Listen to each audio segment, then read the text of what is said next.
Good morning and welcome to Bible Conversations. My name is Ron Griffin and I'm joined with my brother Joe Griffin. How are you this morning, Joe? Doing okay this morning, Ron.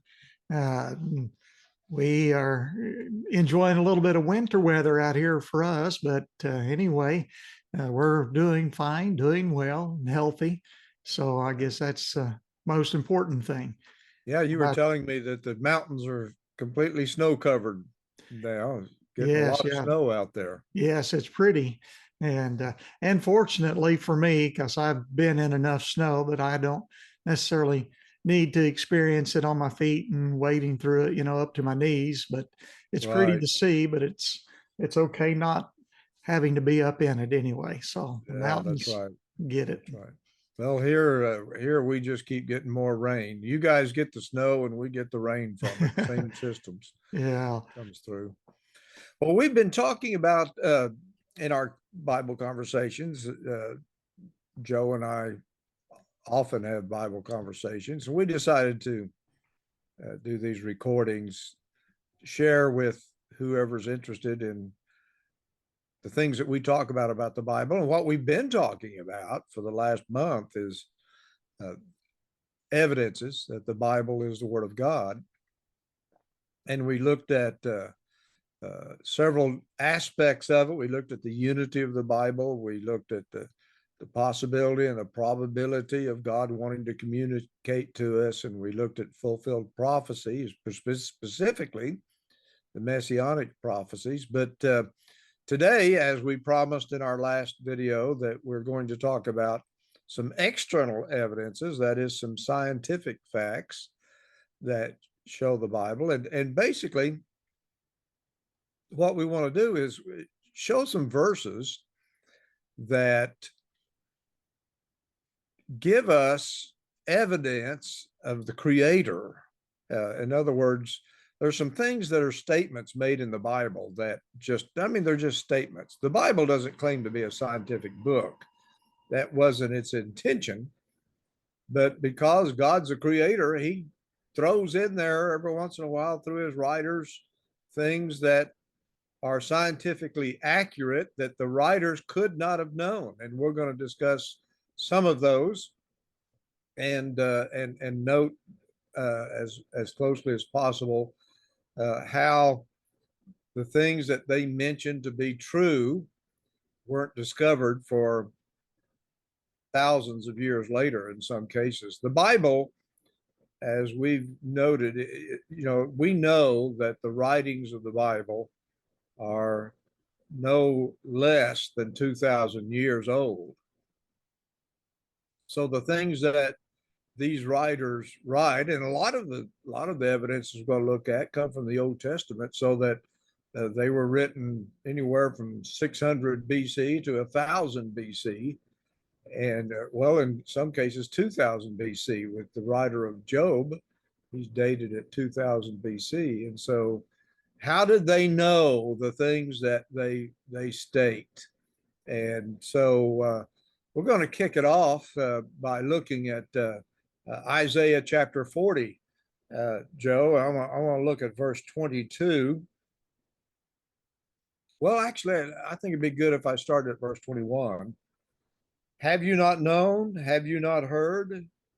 Has it not been told you from the beginning? Have you not understood from the foundations of the earth? It is he who sits above the circle of the earth, and its inhabitants are like grasshoppers, who stretches out the heavens like a curtain and spreads them out like a tent to dwell in. I want to focus just for a second on that word circle. Let's translate it circle here. Comes from the Hebrew word kug. Uh, you can spell it in different ways in our English language. Uh, CHAWG is one way, another is KHOOG. Some spell it KUG, but anyway, KHUG. That's in the English language, but it's pronounced Kug. And that Hebrew word means, it can be translated circle. Strong's gives it that translation.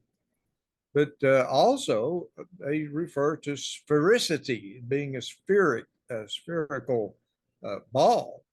And so talks about God sitting above the sphere of the earth. That word earth comes from the Hebrew word eretz, which can be translated or can be referred to as the entire globe, all of the earth, or as in Genesis chapter 1 and verse 10, it's used that God called the dry land earth. That's that word eretz. So when we compare this verse then with something that Solomon wrote, now Isaiah wrote about 600 BC. We'll kind of round that off to then. And then we've got in Proverbs written about 1000 BC, 900 BC. In Proverbs chapter 8 and verse 27, it says, speaking of God, when he prepared the heavens, I was there. When he drew a circle on the face of the deep. And the word deep there, the word also refers to the depth, and that would refer to the oceans, Joe, isn't that right? And so he talks about the sphericity of the earth, the dirt, and of the oceans, the water. And so that tells us that what they're referring to is that the earth is round, it's not flat.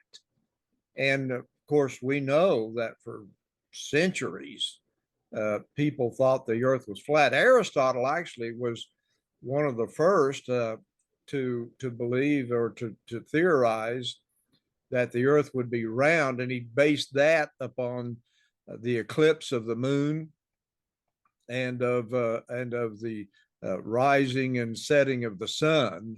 And so you could see, and then ships going over the horizon and then coming back. And so Aristotle theorized that the earth was round, but actually that was not accepted at his time. And it was taught for hundreds of years. Actually, it really wasn't shown scientifically until about 1800 AD.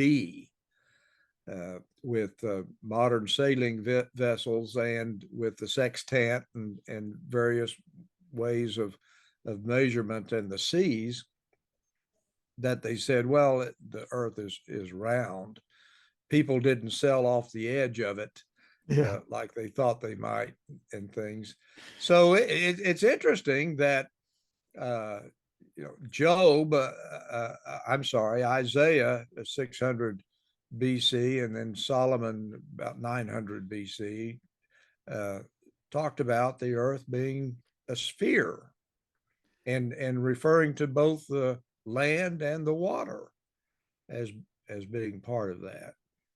Yeah, it's a little bit interesting in that a lot of times people think that, they go, well, wasn't it the church, that persecuted individuals for, proposing that the earth, was round and was a sphere and not flat. And what we have to understand is that the church, or the individuals, even as Christians at the time, they would be basing that upon what they had come to believe, based upon these generations of individuals that had taught these things, and then attributed to that to being from God. But that doesn't mean that the Bible taught that. People can say that they believe all kinds of things and then also claim to believe in the Bible, and yet what they believe in could be contradictory to the Bible. And so it's interesting how people can be influenced by what they would consider the scientific thoughts of the day. Yes. And we still are. People still are today. Well, if science says it, then it must be true. But one of the things that we've learned is that books on medicine and books on astronomy and geology that are 100, 200 years old were way wrong. And we're learning things scientifically all the time. So does that mean right now we've got all the answers? Well, probably not, because as I said, we're learning things all the time.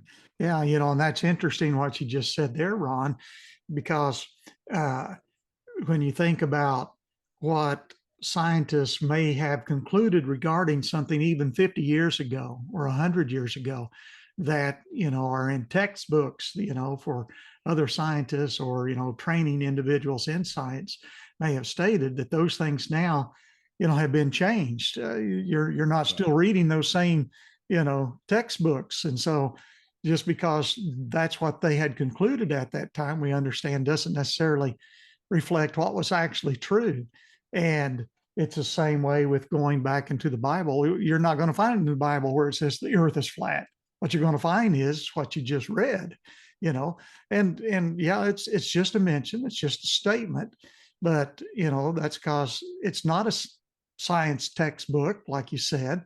It is simply God revealing certain things and his conversations with those that he inspired to write it, or even conversations of those that he has recorded. I mean, the Bible teaches things, or I shouldn't say teaches. Let me change that.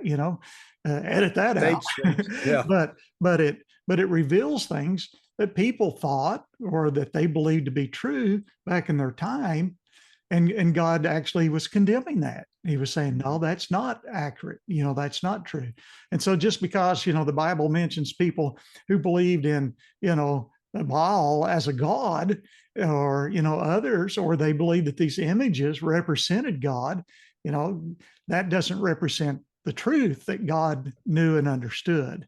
And exactly. And so, like you said, I think that that's so interesting because 50, 100 years ago, that has to be changed. But we're looking at things that at its latest is 2,000 years ago. And then some of this goes back 600, 1,000 years prior to that. So what do you got? You got something you want to add in there on these external evidences?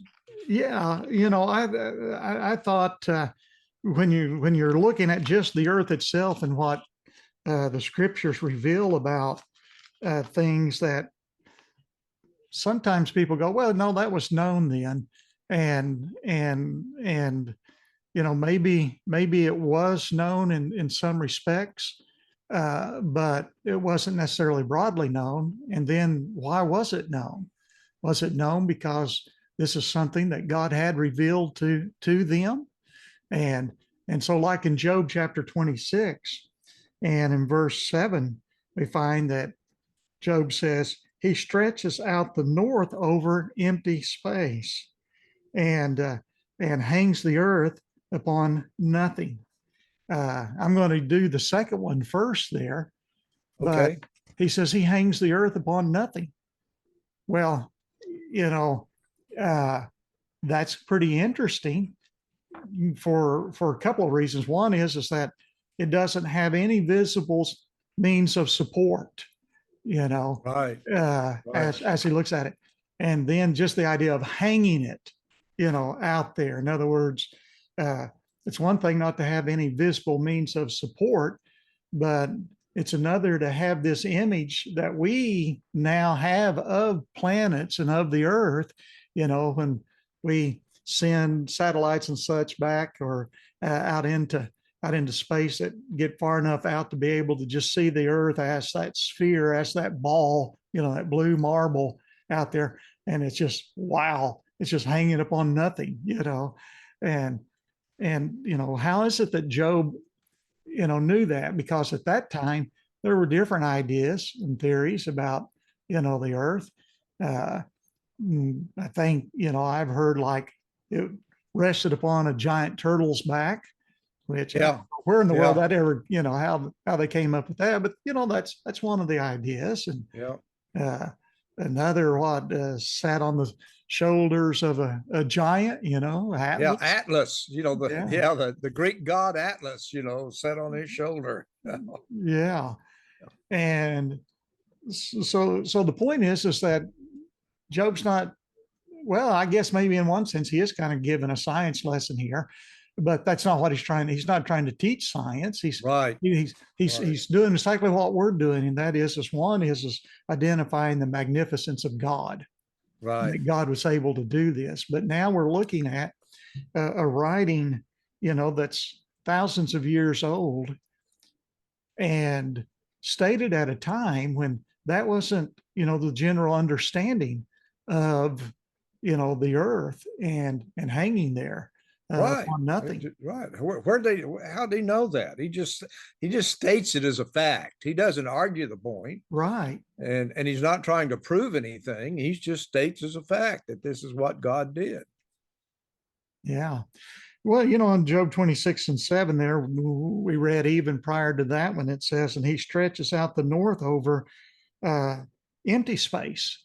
And that's something that is still a little bit of debate because we find that that portion of space is a void. It appears to be empty. There are not stars and planets that are there, and that, like I say, has also been brought into question. But this goes back to 2007. It's not that far back, Yeah. but it hasn't necessarily been repealed in an understanding since then. But taking the great array and a large time of study, we find that scientists have come to the conclusion, or many have at least anyway, some still challenge it. And one of the reasons that it's challenged is because Job mentions this, I think, if that wasn't the case, because so. Yeah. I've read others, that said, yeah, well, that's just like, those, Bible believers, what they think. But they found this void, this empty place in space, and you can look it up and you can see pictures of it from, what they have collected and put together, just like they do in this astronomy. It's just that they're copyrighted, and so I can't show them on here. But if you look at that, you can see, well, yeah, there is this great void, and during that time of all that measuring and such, they say that space, that void, is like 1 billion light years wide, and Wow. at its and That's quite and at its depth of seeing looking as far as they can look, that void extends as far as the best that they can calculate, or come to determine a measurement on. And there's a bit of a gap in that, but 6 billion to 10 billion light years deep. Wow. There's Wow. nothing there for if you were to travel 6 billion light years, or even up to 10 billion light years. And to kind of give a perspective on that, a billion, we toss that around so easily today, people that are billionaires, and Yeah. even a trillion. And I think you were talking about maybe last week or week before about, the trillion and how many zeros would that be? Well, if you were to count to 1 billion and you just, okay, and you said 1, 2, 3, 4, and you did that every second, it would take almost 32 years to count to 1 billion. Wow. Counting a number by, and so that's what we're talking about. And then the speed of light, 186,000 miles per second. Yeah. Can go around the earth like 8 times in a second, Yeah. And it'd take you that long to travel it. Well, when he says he stretched out the north over the empty space, I mean, that is, to me, a very significant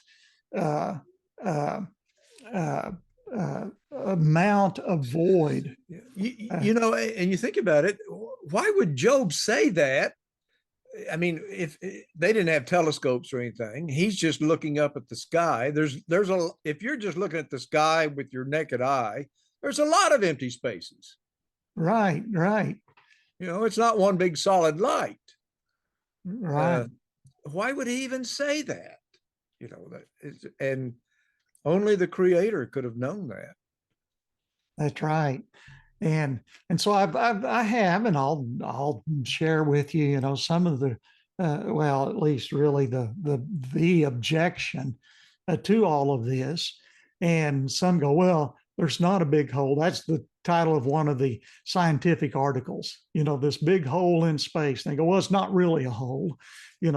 There is something. There's gases there. There's dust there. There's, but there's no heavenly bodies. There's not suns, stars, planets, things like that in this void. But anyway, they go, so it's not really empty. It's not like there's absolutely nothing there, and it's gases that hold that expansion, that hold that hole open, and so so see, there's something there. Well, the word that Job used there, that's translated empty, and empty is not a bad word for it. In fact, in these scientific articles, they call it a hole, even though, because that's what it is in appearance, Uh-huh. Well, that's the same word that's used of the earth in creation in Genesis 1:2. It's void. Well, there was water there, there was a Right, lot going on, right, in this planet. Doesn't mean there wasn't necessarily absolutely nothing there. It's the word that's used in Job chapter 12 and in verse 24 when he talks about, the wilderness and the wilderness areas. Well, we realize that there can be rocks there, there can be, a lot of sand, things whatever. there, Yeah, sand, dust, right, there's air there. So in a sense, uh, some type of gases, we might say. And but we understand the point. It's empty. It's wasteless. There's not there's it's not much void of there to anything. say. Yeah, yeah, of anything substantial. Yeah, Yeah, yeah. That's good. That's yeah. So to great. me, that's that's really a powerful evidence for how would these individuals know this, that goes against current thoughts and ideas. And like I say, one of the objections is, and in fact, I became a little bit leery of using this a few years back because of some were saying, well, I don't know, are we being totally honest in this, in using this example? Because there were some that understood that at that time. And so, how's that pre-sign? Well, this isn't specifically God speaking like we have, beginning later in the book of Job. This is Job, but Job is speaking this as being information that he has obtained from God somewhere, in his life. Right. And so others of the same time could speak the same thing, but what would be their source? Well, their source would probably have been either from, God, as far as maybe some revelation, or at least from the information that's been passed on by those who have had that, inspired understanding. Right. So go ahead and use it. I think it's a great one. You and I, well, I grew up in southwestern Oklahoma. You spent a good part of your youth there, and it's an arid, semi-arid country, and people farm and try to make a living at farming, and of course, to grow crops you need rain. Well, a lot of studies were done, especially after 1930s dust bowls and things like that. How do we? I can remember one time on wheat harvest, and we were working long days down there in southwest Oklahoma, and big black cloud came up, and we thought, oh boy, we're going to get off early tonight. It's going to rain. Yeah. You And the wish. farmers, yeah, all the farmers that we had contracts with to cut their wheat, they'd come and to my boss and say, cut me next, because it's going to rain. We want to get this wheat out. and it never did rain. We worked till 2 o'clock in the morning. Thinking Well, is going, and it never did rain. yeah, And we see that, and that's just an example. You see that right. all the time in arid countries. You see a cloud come up, you think it's going to rain, and it doesn't. And so they studied this, and in 1960 at the University of Oklahoma, they began to talk to think about how they could seed clouds to get the rain to fall, because they could tell there was moisture in the clouds. It's just not falling, not getting to the earth. And so they studied that, and I can remember as a kid them talking about seeding the clouds to get it to rain. And it was in 1960 they started that study. In 1965 they found the key to get the moisture to come together and to form raindrops. It took static electricity, lightning. Yeah. Now I want to read a couple of verses from the Bible. Okay. Uh, Jeremiah chapter 10, verse 12 and 13. He has made the earth by his power. He has established the world by his wisdom, and has stretched out the heavens at his discretion. By the way, that term stretched out the heavens, that's an interesting one too, but I'm gonna go on. Verse 13. When he utters his voice, there is a multitude of waters in the heavens. Now, that word multitudes, there may be translated noise. There's noise of waters in the heavens, and he causes the vapors to ascend from the ends of the earth, and makes lightning for the rain. He brings the wind out of his treasures. He makes the lightning for the rain. Now I want to go back to Job again, Jeremiah writing again around circa 600 BC. Now we'll go to Job 2000 BC. And in chapter 38 and verse 25, 26, who has divided the channel for the overflowing water, or a path for the thunderbolt, reference to lightning, to cause it to rain on the land where there is no one, a wilderness in which there is no man, to satisfy the desolate waste, to cause the spring forth, to grow the tender grass. Again, Jeremiah and Job assert that it takes lightning to cause rain. And David in the Psalms, the 135th Psalm in verse 7, 1000 BC, says the same thing, that lightning causes rain. So from, well, let's just go to 600 BC to 1965 AD. They found out that it takes lightning to rain. And then once again, we ask the question, how would these writers, why would they say this? Yeah. You know, and only the creator could have said that. Joe, let's do one more. Okay. Do you have Psalm 8, verse 8 there? Yeah, I'm not Talk far about from it. that I'm for a still kind second. of open here in Job, but we can do Oh, are that. you? Is there No, something well, you I want to mean, I'm bring up? not far from Psalm 8, so Okay. just finishing up there at the end of Job, so that doesn't take us too far. Yeah, that's an interesting one, Psalm 8, and this, like you say, probably all the time that we had for one, but Psalm 8 and 8. Well, I'm just going to back up just a little bit here. Verse 6, he says, "Thou," speaking of God, he says, "you make him to have dominion," that's humans, "over the works of thy hand. Thou hast put all things under his feet, all sheep and oxen, yea, the beasts of the field, the birds of the heavens, and the fish of the sea, whatsoever passes through the pass of the sea. O Jehovah our Lord, how excellent is thy name in all the earth." And then there's that little statement there. Here's man, and he has this dominion and over all of these things. And James talks about how that man has learned how to tame all kinds of animals.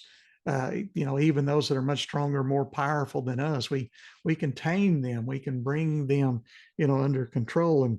And so the birds of the heaven and the fish of the sea, to be able to do that. Well, you go down and you can find some, sea shows as well as having dolphins and whales and things like that, do Yeah. tricks and things. Killer whales jumping through hoops. Yeah, yeah. And then there's that, little statement. Of course, even for them at that time, they might have gone, well, I don't know about the fish. Who's trained them? Well, we have, but there's that paths in the sea. And that just kind of, is put right in there. But he says, here we know, God knows, that the fish follow these various paths. And so what would these paths be? And so, there was Amari, who was he was a captain, I can guess, wasn't he? Yeah, ship captain. Yeah, ship's captain, and he had gotten sick. He had a little illness, and he hadn't been able to go out on the boat, out on the ship, and so his son is reading the Bible to him while he's laying there. A lot of people for many generations have had a lot of confidence and trust in reading the Bible. Hint, hint. But as he's reading there, he's reading here from Psalms 8, and he says that, the whatsoever passes through the paths of the sea. And he asked the son to stop, and he says, read that again. And he read it again. And it's interesting, what we can read over and what does and does not catch our attention, but sometimes it maybe catch our attention because of special interest, but that caught his attention. Yeah. And well, he's a sea captain. He's interested. Yeah. And he says, paths in the seas, what is that?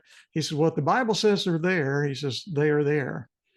And today, he's known as the father of what